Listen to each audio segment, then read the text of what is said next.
Very pleased to have our next guest, and I've really been looking forward to having Jim Whidden on our show. It used to be the only thing you had to worry about was pre-Thanksgiving or Christmas, and maybe, the weddings or the baby showers and those kinds of things, and they would take up until the NCAA tournament started or the Super Bowl to really take up office productivity. Now, Jim Whidden, it's a heck of a lot more. No doubt. Mike, great to be with you, especially when you talk about the tournament, huh? Yeah, everybody knows how that used to just kind of take over an office. But compared to today and politics, and unfortunately not even office politics, but the grand political situation is just, I think, driving more office conversation than ever before, and it can't be good. Well, in most cases, I'm going to have to agree with you. I mean, occasionally you'll have a client that agrees the way you do, thinks the same way you do politically, and you can have a conversation, and that's fine. It's really a matter of what can be allowed versus what is wise to allow as an employer. Obviously, we have First Amendment rights, but at the same time, as an employer, I'm purchasing your time and would expect you to use that time in a productive way. So it may not be too wise to allow that time to be used to talk about politics. And as you mentioned, especially in this day and time where it seems to be more volatile than ever. I said this earlier when I had some extra minutes, that it used to be the two things you never talked about in polite company were religion and politics. Well, religion is still pretty much verboten. But politics, boy, oh boy, people are wearing their hearts on their sleeves a heck of a lot more. And while they're doing that, for some reason, their ears are just totally closed off to anybody else's opinion. Well, and, there was an article that came out recently. You may have already talked about this on your show, but the 29% of people that are using 29% of their time on the workplace to talk about politics or to check social media, that kind of thing. I think it's a deeper problem. It's not just politics. It's social media. That distraction in general has been deepened and widened because of what's going on in the political world, because it's so easy to write about it and everybody wants to talk about it. But I think there's some subtle things that a company can do to redirect if this is a problem in the workplace. Let me give you one example. Talk to your folks about time management. Like I mentioned, your time is theirs, technically, because they're paying you for it.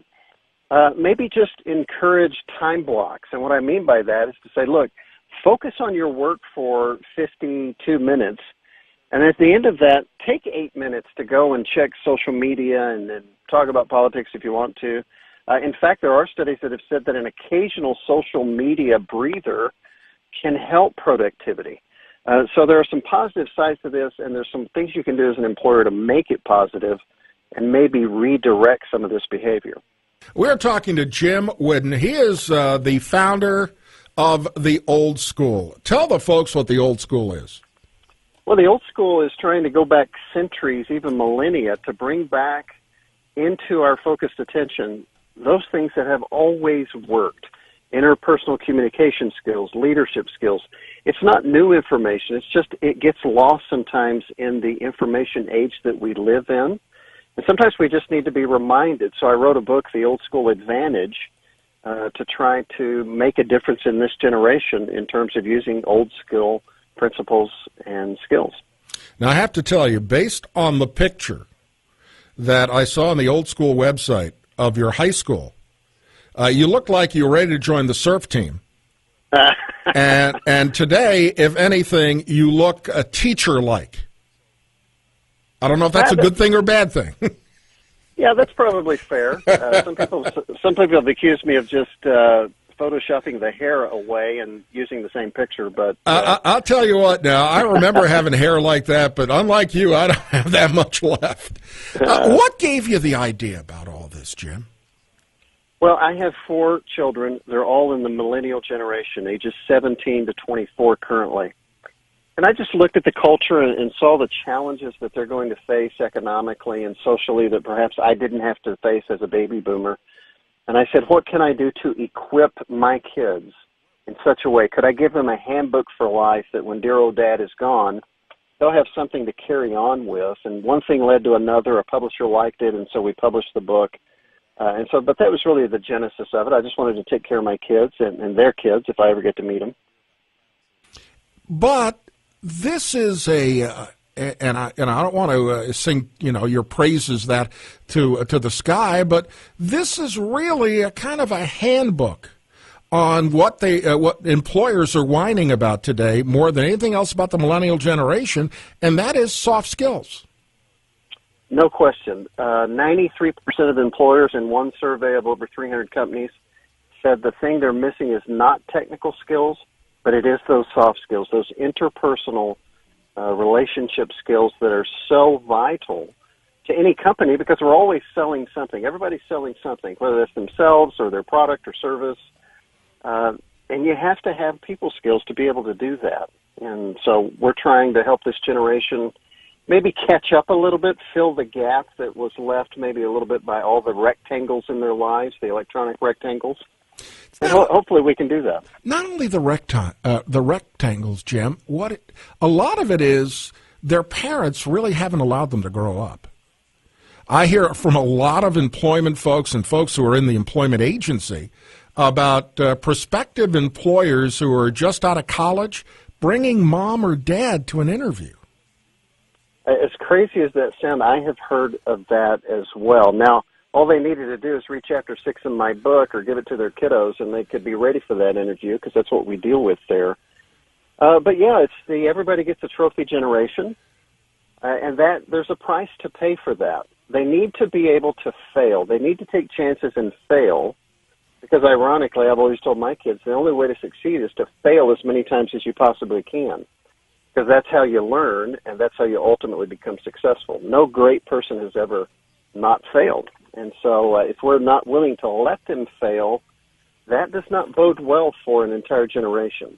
Jim Whidden, J.W., joins us today to talk about the old school. He's written a book, The Old School Advantage, website oldschooladvantage.com. We were talking about the office environment and all of the things that take employees away from what they should be doing.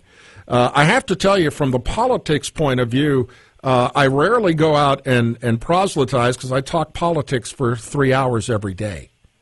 So when I'm outside of the studio, I'd like to hear about your kids, your pets. Oh, right. You know, your grandkids or your little kids or whatever the case may be. But the other funny thing, and I was going through the chapters you have up on your website, is what to wear for an interview. And I'm going to date myself. I was in a personnel agency back in the late 80s, and I worked there.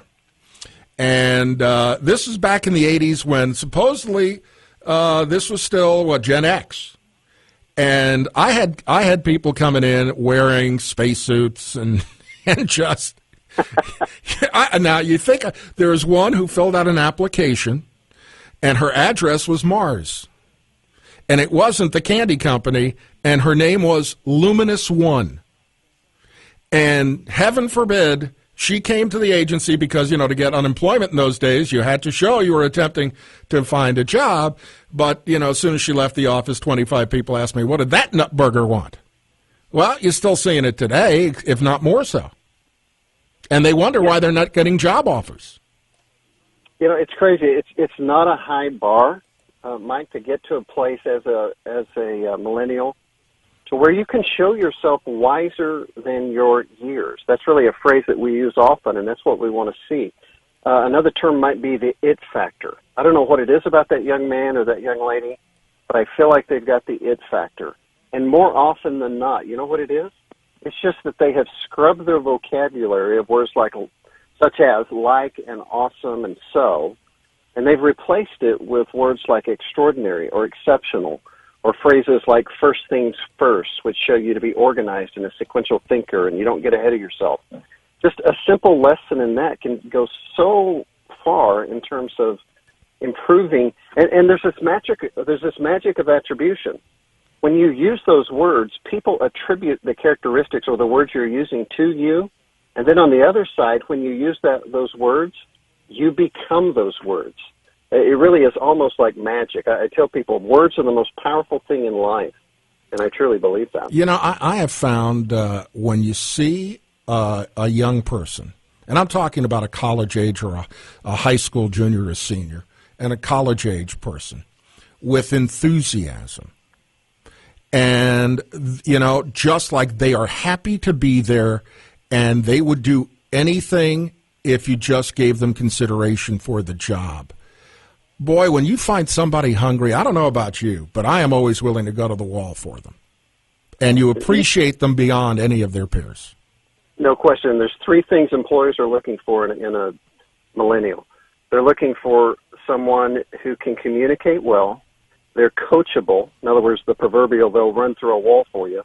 And they love to learn. If you have those three characteristics in a young worker, you've got a keeper. And not only that, you know, if they leave and they come back in 10 years, you're going to see a successful person. Absolutely. And it's really one of the great joys. The old school, and no school like it, J.N. Whidden, and who's been in the financial services industry for many, many years, as well as in investment talk radio. And he joins us today. And first of all, Jim, where can people find your book? Where can they find out more? Well, the book is for sale wherever books are sold, as they say. Obviously, Amazon, probably one that comes to mind online. But also at our site, theoldschooladvantage.com. And there is also a link to our main website, which is theoldschool.cool, C-O-O-L. That's what we're trying to do. We're trying to make the old school cool because it really is. Jim Whidden, come back and join us. Fascinating subject, and you've done well to describe about it. Well, my pleasure. Thank you so much for having me. That's Jim Whidden joining us today on WSVA, oldschooladvantage.com. Good place to start to find out more.